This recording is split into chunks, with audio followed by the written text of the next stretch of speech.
Recently, I uploaded a compilation of some of the worst teams I've used for Kanto, Johto, and Hoenn. I didn't realize that as I uploaded that video, that this new one would be a pretty good follow-up to those old videos. While I don't regret a lot of the stuff I said there, I do think my thought process regarding the use of certain Pokemon has expanded when it comes to the many niche approaches to how you play the game. That goes for playthroughs, competitive, pretty much everything. So I think it's time to work my way through Pokemon that, quite frankly, deserve more respect. Now, the criteria for this, honestly, I'm gonna keep it a bit vague, just so I can talk about the Pokemon I think I should bring up in diverse ways, since I think people are justified in liking or finding an interesting use for a Pokemon in so many different ways. Also, while this is a Gen 1 video, we're gonna look at these Kanto Pokemon beyond just the Gen 1 games. So this isn't like the strongest Pokemon in Gen 1 video I did, or any of the ones that followed. All the same, I won't be looking at literally every generation they've been in, or will be here forever. Just the generations I have something interesting to say regarding that mon.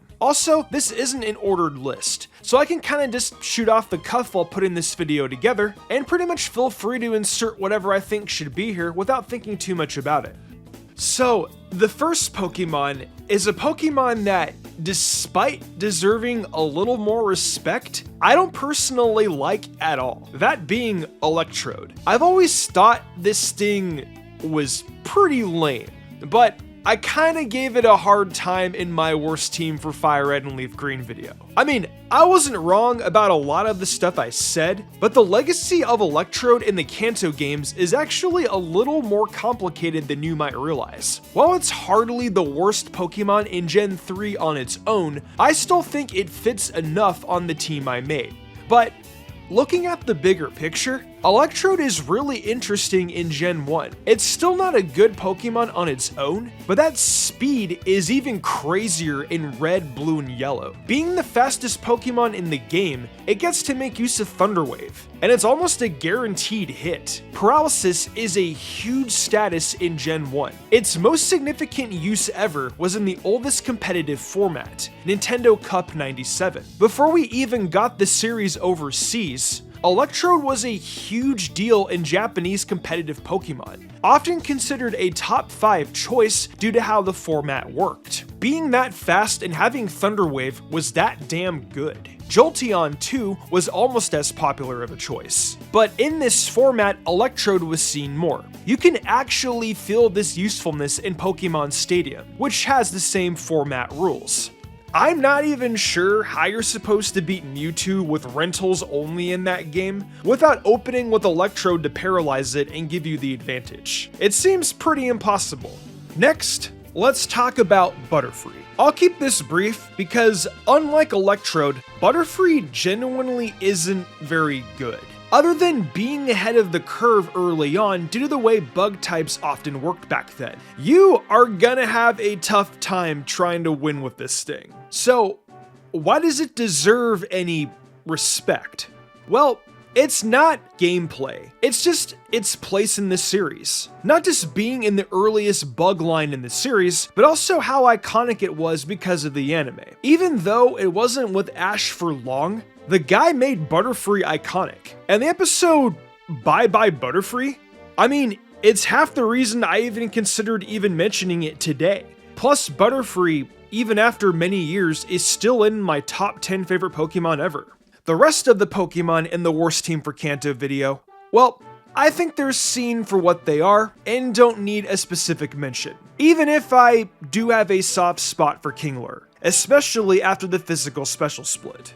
On the subject of the anime, let's shout out another classic member of Ash's team, Pidgeotto. This one's a little less unique than Butterfree though. Pidgeot's evolution is memorable, mostly just due to the fact that it was the first regional bird. Before regional bird was even a term, Pidgey was on basically almost every early routes patch of grass. Still, Pidgeot's stats aren't terrible for Gen 1. But it's admittedly a pretty generic all-arounder that leans towards speed. And Pidgeotto in the anime was more of a workhouse rather than a Pokemon that wrapped up victories like Bulbasaur and Charizard. Still, It was a part of many iconic battles in the anime, and I can't tell you how many people back in the day were putting Pidgeotto on their team in red and blue just because of this. Back to in-game stuff, I gotta talk about Golem. Now, people aren't out there talking about how Golem sucked or whatever. And it's not a totally forgotten Pokemon either, but its perception has been all over the place in the older gens, especially in Gen 1. It used to be a premier pick along with Rhydon in the overused tier, but over time, new discoveries and meta changes put it way behind. It fell down to NU, but is now an underused. Basically, Golem has been all over the tiers in red, blue, and yellow, but it's still generally seen as a Pokemon that's fallen out of favor compared to Rhydon. But it's still pretty damn good looking at the big picture. If you can get it in a real playthrough, that's a great teammate for literally any generation of Pokemon. And in Gen 2, it fulfills a unique niche that puts it way high in standard play. I put it at number 9 on our top 10 GSC list. And ironically, it ended up being put into that spot later on the viability list where it wasn't in the top 10 before. And that's because it's just that good in that game. But yeah, this one deserves more respect just from a certain context. I feel like people forgot how good Golem actually used to be. And that brings us to a mon that's also kinda popular and regarded as being decent, but I still don't think it gets enough credit, and that is Slowbro. Slowbro is still considered a pretty decent Pokemon in Scarlet and Violet, and its previous form, Slowpoke, is just really popular, period. But there's really one reason I thought to mention it here, and that's the fact that I didn't put it in the top 10 strongest Gen 1 list. I don't regret that decision, but I do feel bad that it's often left out when being compared to Pokemon like Alakazam, Exeggutor, and Starmie. Not only that, but it's the potential counter to Mewtwo and Ubers for Gen 1 as well. So I feel like it's good for me to shout it out here. Otherwise, I think it's still generally pretty appreciated.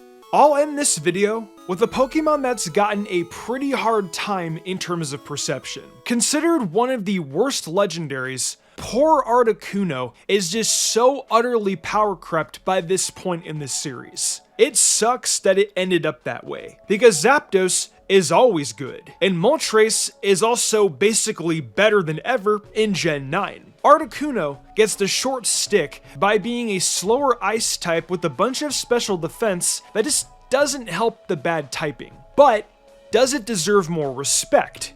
Yes, it does.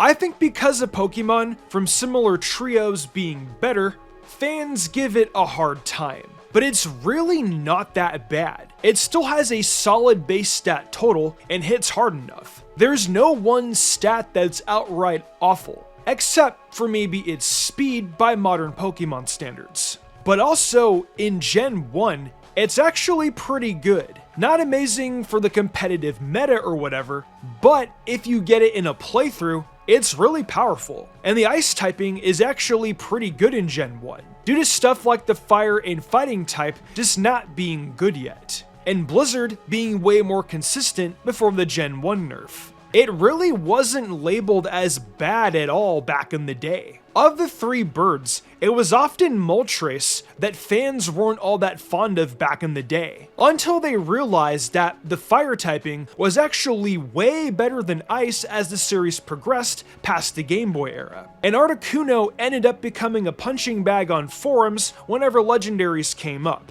But still, look at it. It's got such a great, elegant design, and I must remind you again, it's not that bad. And it used to be good at one point, even compared to the entire original roster of Pokemon. But between the typing being exposed later on as bad for defense, plus the stats just not being able to save it, it was a case of classic power creep. It's kind of like the Flareon of the bird trio, if Flareon was actually good back in the day. And those are some Kanto Pokemon that I think deserve more respect. there are some others I didn't mention for sure. So do me a favor and let me know down below, and maybe one day in a future video, I'll discuss some of these mons. Maybe next time we'll do this for Johto Pokemon, because I think a lot of those mons get an unfair shake from fans.